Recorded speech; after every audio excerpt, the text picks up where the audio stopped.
Welcome to the Genius Factory. Enjoy the video. You start by cleaning the sensor and your finger. Oil and dust block recognition, so wipe both carefully. Next, reboot the device to clear temporary errors and make sure the operating system is current. Outdated firmware often causes failures. Once done, open the fingerprint settings and remove any existing prints so you have a clean slate.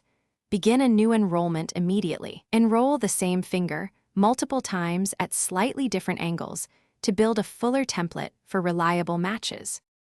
You now perform careful enrollment. Place the finger on the sensor repeatedly, 3 to 5 good samples, varying angle and pressure each time so the algorithm learns more surface area. Make sure to include edges, the pad, and slightly tilted placements.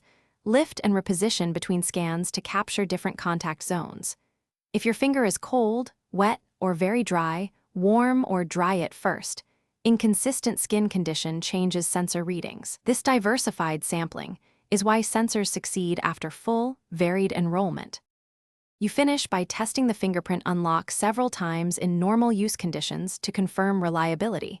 Aim for near-instant recognition across attempts.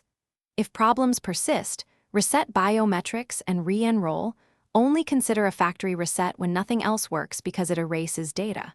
If failure continues, inspect the sensor for physical damage and run any manufacturer diagnostic tools. Finally, make an appointment for professional repair or swap the sensor module. Hardware faults are often the only thing that stops a properly enrolled fingerprint. Thanks for watching. If you found this helpful, don't forget to like and subscribe.